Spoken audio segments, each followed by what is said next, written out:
Roma cutubka labaad sidaas daraaddeed niyow marmasiiyo ma lihid ku kastoo aad tahayba kaaga wax xukuma maxaa yeelay meeshii aad ku kale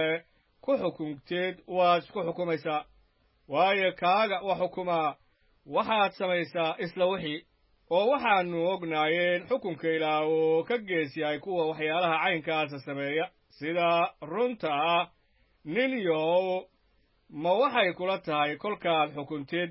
kuwa waxyaalaha caynkaasa sameeya oo aad isla wixiina samaysid inaad xukunka ilaah ka baxsan doonto ma waxaad quudhsanaysaa hodantinimada wanaaggiisa iyo samirkiisa iyo dulqaadashadiisa miyaadan garanayn in wanaagga ilaah kuu kaxeeyo xagga toobadda laakiin engegnaantaada iyo toobadla'aanta qalbigaaga aawadood waxaad cadho u urursanaysaa maalinta cadhada iyo muuqashada xukunka xaqa ah oo ilaah ka nin kasta oo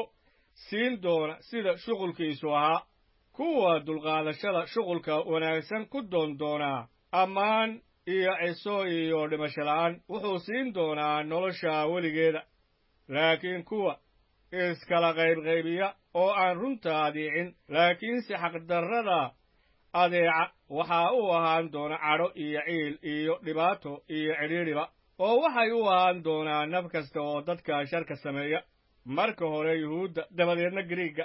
laakiin ammaan iyo ciso iyo nabad baa u ahaan doonta ku kasta oo wanaag sameeya marka hore yuhuudda dabadeedna giriigga maxaa yeelay ilaa dadka uma kala eexdo in alla intii sharcila'aan dembaabtay sharcila'aan bay halligmi doonaan oo in alla intii sharciga hoostiisa ku dembaabtayna sharcigaa lagu xukumi doonaa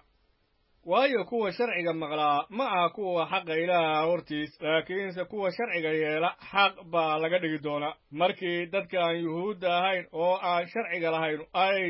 dabiicadda ka sameeyaan waxyaalaha sharciga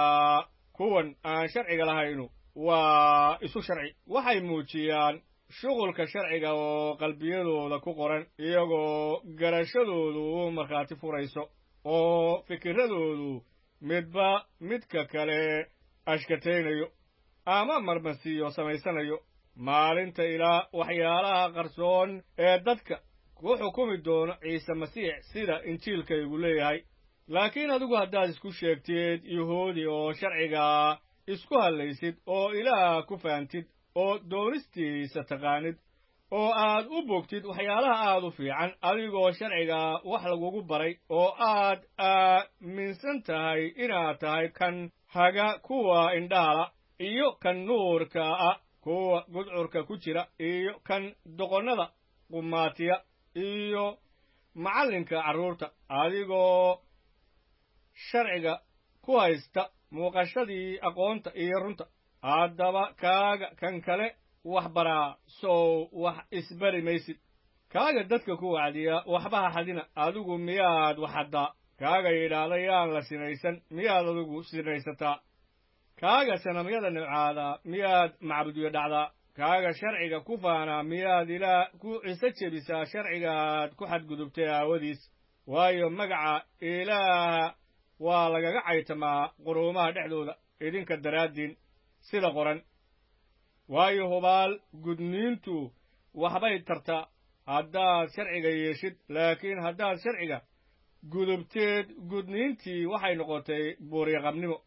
haddaba haddii mid buuriyaqab uu xejiyo qaynuunnada sharciga buuriyaqabnimadiisii miyaan loo tirin doonin sida gudniin oo kan jinsiguusu buuriyaqab yahay hadduu sharciga dhammeeyo miyuusan ku xukumi doonin kaaga sharciga gudba inkastoo aad haysatid qorniinka iyo gudniinta waayo kii dadka sida yuhuudi ugu muuqdaa yuhuudi ma aha gudniinta jidhka ka muuqataana gudniin ma aha laakiin waxaa yuhuudi ah kii hoosta yuhuudi ah gudniintuna waa tan qalbiga ee ku jirta ruuxa